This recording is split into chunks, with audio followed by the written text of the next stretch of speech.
All right, so today we're diving into something that's super relevant to, well, everyone, sleep. And more specifically, Brian Johnson's approach to optimizing it.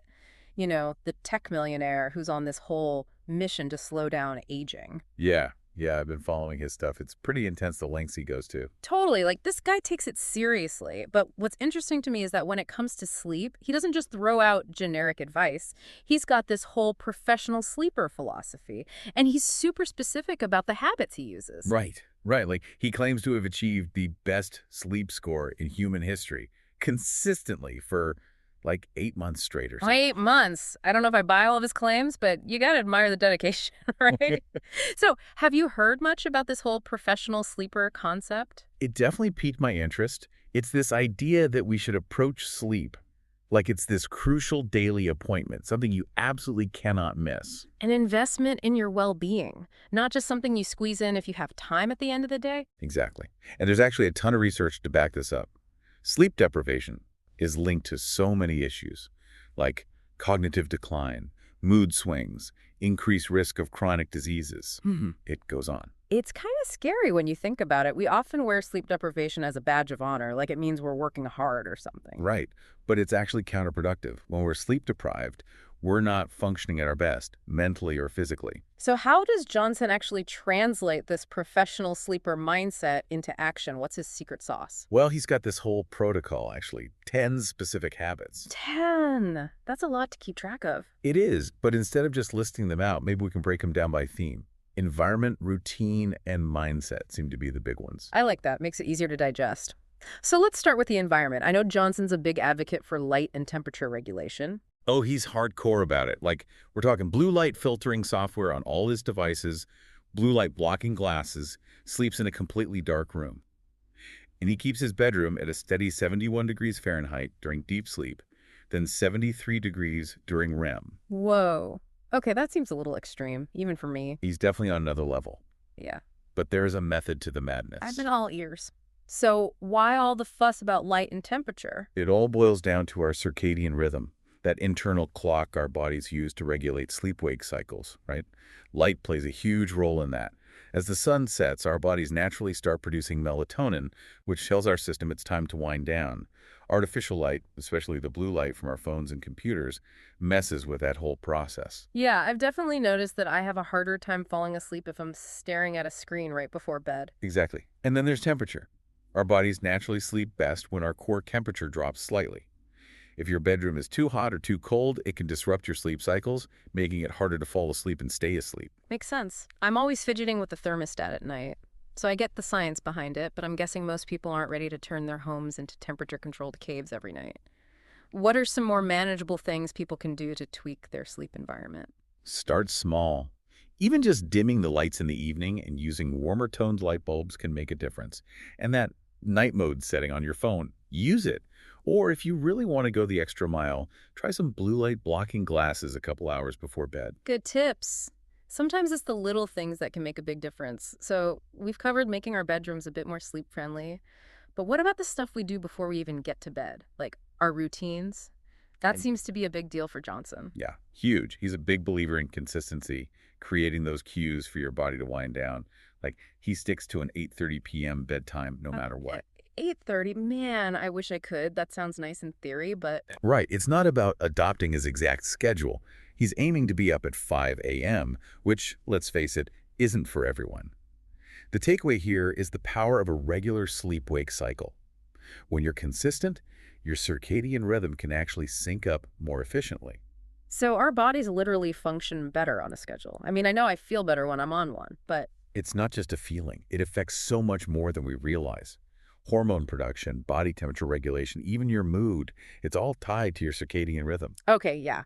That makes me think about how terrible I feel when I travel across time zones. Like that jet lag feeling just throws everything off. Exactly. And think about it. A lot of us are living with a kind of social jet lag all the time because our sleep schedules are so erratic.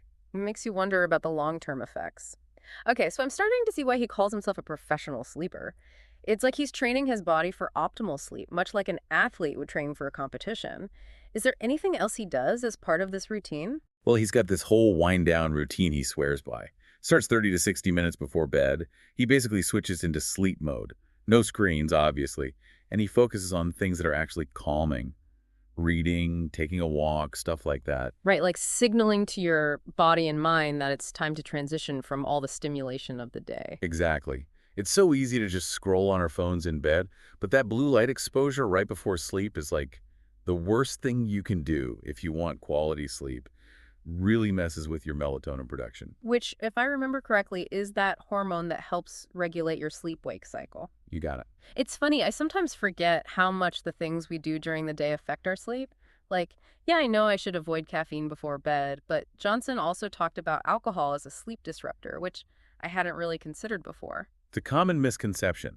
People think that nightcap will help them sleep, and maybe it does initially, but alcohol actually disrupts your sleep cycles, especially the deep restorative sleep your body needs. I think he noticed a big difference in his deep sleep quality when he drank, even if it was just a little bit, right? Yeah, he did. And that just shows you how we all respond to things differently. I mean, the guy's tracking everything so meticulously, he can see those subtle impacts that most of us probably wouldn't even notice. It makes you realize how little most of us pay attention to what our bodies are telling us. For sure. It's all about those informed choices. So we've got light temperature, sticking to a sleep schedule, a wind down routine, avoiding caffeine and alcohol. What about food? There's got to be a dietary aspect to this professional sleeper thing, right? Oh yeah, food's a big one for him. He's all about eating dinner early, like late afternoon, early evening even. Wow. Really? So no late night snacks, I'm guessing? Nope, not if he can avoid it. And the reasoning makes sense. When we eat close to bedtime, our bodies are busy digesting instead of winding down. Ah, so it's like we're asking our body to do two completely opposite things at the same time. Exactly. And it can really mess with your sleep quality. Might even counteract some of the benefits of sleep, like cellular repair and hormone regulation. Huh, I never thought about it that way. So much for that midnight bowl of ice cream. Well, hey, an occasional treat is fine, Hmm. but in general, it's a good idea to give your body a good amount of time to digest before you hit the hay. It really makes you wonder about all the other habits we have that might be messing with our sleep without us even realizing it. Right.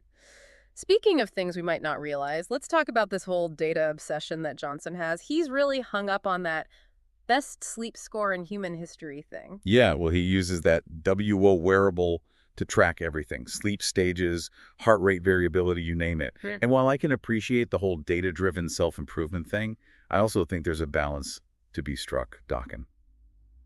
Data can be great for awareness, but it shouldn't be a source of anxiety. I can see that happening pretty easily. If you're constantly chasing those perfect numbers, it's like you're setting yourself up for stress, which is probably opposite of what you want when you're trying to improve your sleep. Exactly. Yeah. It's about working with your body, not against it.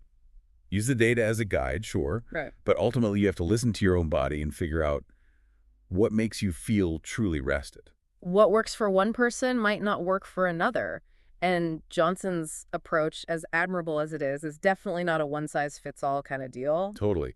He pairs this whole intense sleep optimization thing with a super rigorous exercise regimen and a calorie-restricted diet. Yeah. I mean, we're talking high-intensity interval training, strength training, yoga, and he's got his calorie intake down to a science.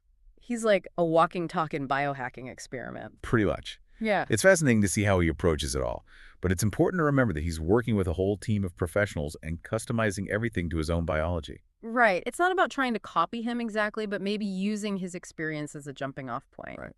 What I find most interesting about all of this is how interconnected it all is: sleep, exercise, diet. It's all part of the same bigger picture of well-being. Couldn't agree more. Oh, and you know what else he's really big on? Supplements. Specifically NAD plus precursors, Right. For those potential anti-aging benefits. which is still a pretty new area of research, so grain of salt and all that. Absolutely.